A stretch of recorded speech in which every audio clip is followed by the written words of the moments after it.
अस्सलामुअलैकुम students, welcome to Shah group educational channel.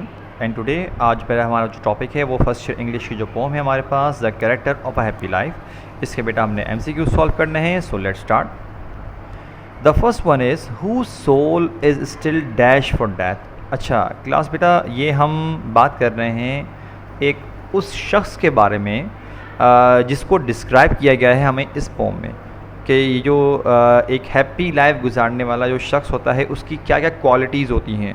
तो एक ऐसा शख्स जो होगा हमेशा उसके लिए क्या वर्ड, जो हमारे एग्जैक्ट जो वर्ड यूज़ किया गया है वो क्या यूज़ किया गया है, प्रिपेयर्ड। तो बेटा ये हमारे पास करेक्ट आंसर है कि मौत के लिए तैयार है ना, मतलब दैट डजेंट मीन कि इंसान मौत का वेट कर रहा है।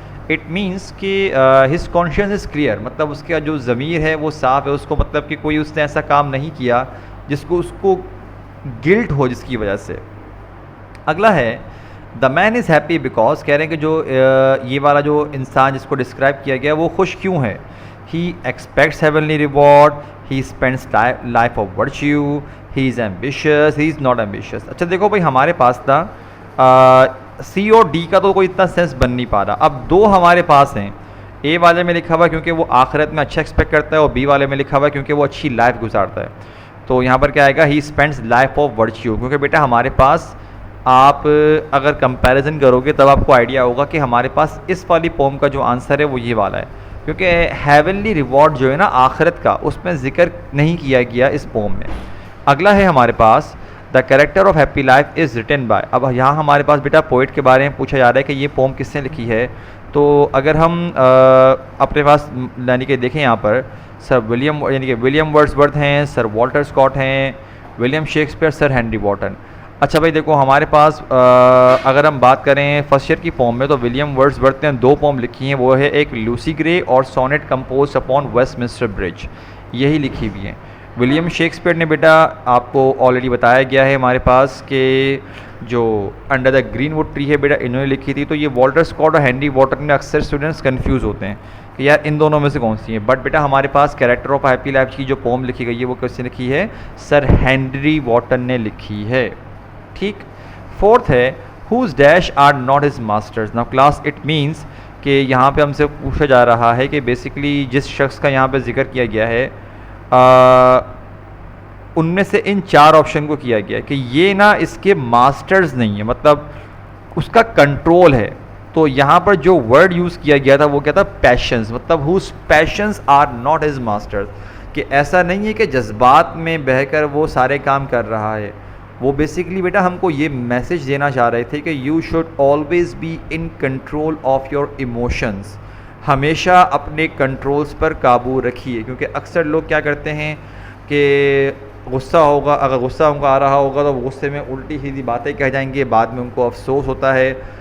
अच्छा कुछ लोग क्या करते हैं, अपनी इस चीज़ को जस्टिफाई यूँ कर रहे होते हैं कि भाई हम तो ऐसे ही हैं, तो बेटा ये गलत है, ऐसा नहीं होता। अगला हम अगर बात करें बेटा क्या है, प्राइवेट ब्रेथ मीन्स। अच्छा यहाँ प्राइवेट ब्रेथ का दरअसल सेंस यूज़ किया गया था इस सेंस में कि जो हैप्पी जो लाइफ गुजारने वाले शख्स के बारे में बताया गया था वो ये था कि ऐसे शख्स को कोई फ़र्क नहीं पड़ता कि लोग इसके बारे में क्या कहते हैं। तो यहाँ बेसिकली बेटा अगर हम चार ऑप्शन में देखें कि सेल्फ फीलिंग, प्राइवेट फीलिंग, ये तो सेंस ही नहीं बन पा रहा। अगर हम आपने थोड़ी बहुत भी अगर आपको पोम याद आ रही है, पीपल्स फीलिंग, कोई फ़र्क नहीं पड़ पा रहा। असल में ये था कि लोगों की बातों से कोई फ़र्क नहीं पड़ता उसको, तो क्या है, पीपल्स स्टेटमेंट। अगला है the man prays to dash late and early. अब जाहिर सी बात है बेटा प्रे करना, दुआ मांगना, यहाँ पर अब आप बोलेंगे सर लेकिन दो ऑप्शन होते हैं, गॉड्स भी गॉड भी। तो हाँ ये क्या पता आप इस तरह सोचें कि यार क्योंकि हमारे पास तो मुस्लिम्स का एक कॉन्सेप्ट ये होता है ना कि एक ही खुदा है, लेकिन हमारे पास ऐसे रिलीजन हैं जो कि मतलब कि जैसे कि क्रिश्चियंस में हमारे पास एक तो गॉड अलग से गॉड, और हज़रत ईसा अलैहिस्सलाम को जो बोलते हैं जीसस क्राइस्ट, उनको बोलते हैं वो सन ऑफ गॉड। तो बेटा हमारे पास ऐसा नहीं है, हमने सिंपली यहाँ पर निशान किसको लगाना होगा, गॉड सिंगुलर। ठीक। The man is free from, option से हमारे पास उस शख्स के बारे में बताया जा रहा है कि एक ऐसा शख्स जो है मतलब कि किन चीज़ों से फ्री होता है, र्यूमर्स एंड स्लेवरी बॉन्ड से, र्यूमर्स एंड रॉन्ग डीड्स से, slavery bonds and wrong deeds से, या स्लेवरी बॉन्ड्स एंड डिज़ायर्स से। अब अगर हम बात करें बेटा यहाँ पर जो वर्ड हमारे पास यूज़ किया गया था वो slavery bonds and rumours use किया गया था। इनकी अरेंजमेंट बेशक आगे पीछे हुई भी हो, लेकिन बेटा ये असल में हमारे पास आपके पास आंसर है। ठीक। रॉन्ग डीड्स का हमारे पास मेंशन नहीं किया गया, एग्जैक्टली मेंशन नहीं किया गया, डिज़ायर्स की जगह पैशंस का वर्ड यूज़ किया गया था, तो the only option for this one is option A. अगला है he has no dash to rise and no dash to fall, कि ऐसे बंदे के पास मतलब कि उसको बेसिकली ये था कि ना तो वो उम्मीद लगा के बैठा हुआ होता है कि मैं बहुत ऊपर जाऊंगा तो मतलब बाद में वो खुद उसको अफसोस हो। ठीक है, अपनी तरफ से बेस्ट करो, बाकी अल्लाह पे छोड़ दो, ठीक। लेकिन प्रॉब्लम ये है कि हमारी तरफ से बेस्ट छोड़ते नहीं है। इसका मतलब ये होगा कि हमारे पास स्टार्टिंग में तो होप आएगा, फेयर नहीं आ सकता। अगर स्टार्टिंग में होप आ रहा है तो सी ओ डी आपके पास पॉसिबिलिटी है, लेकिन अगला वाला पार्ट तो पढ़ें, and no dash to fall and no hope. Hope to fall का क्या मतलब है? नहीं भाई, ये सेंस नहीं बन रहा। मतलब एक ऐसा शख्स जो है बेस्ट करता है, वो मुझे नहीं लगाता और उसके बाद उसको कोई डर नहीं रहता। इसका मतलब बेटा जो करेक्ट आंसर है हमारे पास कौन सा है? वो option D is the correct answer. Now let's continue, आगे बढ़ते हैं हम लोग। क्या लिखा हुआ है? ही always follows the rules of dash. अच्छा, यहाँ पर बेसिकली ये इस शख्स के बारे में बताया जा रहा है ना बेटा, जो कैरेक्टर ऑफ हैप्पी लाइफ है। इसका बेटा हमारे पास आंसर था कि एक ऐसा शख्स जो रूल्स फॉलो करता है, वो फॉलो नहीं करता कि जो जहाँ पर वो रहता है उस जगह के नहीं, बल्कि जो असल में रूल्स हैं अच्छाई के, उन्हें फॉलो करता है। दैट मीन्स कि अगर कोई ऐसी चीज़ हो जो कि इंसानियत के अगेंस्ट जा रही है, ठीक है, तो वो उनको फॉलो नहीं करेगा, बल्कि जो असल में अच्छे हुकूक है उनको फॉलो करेगा। गुड।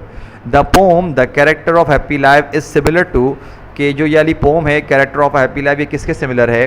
ये बेटा ये हमारे पास जो है इसके बारे में बाकायदा आपकी बुक में पोम एंड होने के बाद बाकायदा मेंशन किया हुआ है कि ये वाली जो पोम है ये सिमिलर है किसके? The man of life upright. Now class, ये वाली पोम बेटा आपके पास आपके सिलेबस में तो नहीं है, ये एक्चुअली आपकी सेकेंड ईयर की पोम है। और ये बात यहाँ पर दरअसल मेंशन इसलिए की हुई है क्योंकि आपको बेटा ऑलरेडी इन्फॉर्म कर दिया गया है कि आपकी जो पोइट्री की बुक है फर्स्ट ईयर और सेकेंड ईयर की, वो सेम बुक ही है। उसमें से पार्ट ए की पोम्स आपको फर्स्ट ईयर में पढ़ाई जाती हैं, पार्ट बी की पोम्स आपको सेकेंड ईयर में पढ़ाई जाती हैं।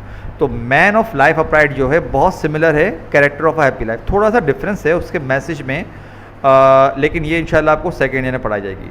Piety is the character. अच्छा, नेक्स्ट पे आते हैं। Piety is the characteristics of a dash.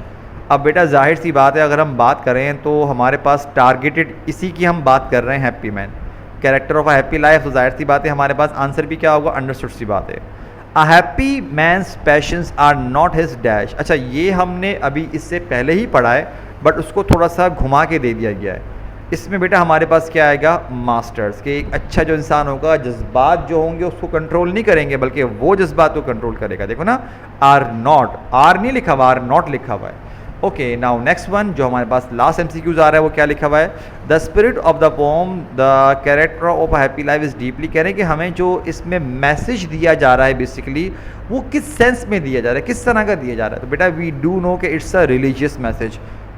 ये बेटा अगर आप चाहें तो अगेन आपके पास बुक में जो इस पोम के एंड में आपको इसका मैसेज का जो एक्स्ट्रा लाइंस होंगी वो आपको मिल जाएंगी, बट बेटा हमारे पास यहाँ पर ख़त्म हुआ। थैंक यू फॉर वॉचिंग बेटा, अपना बहुत ख्याल रखिएगा। अस्सलाम वालेकुम।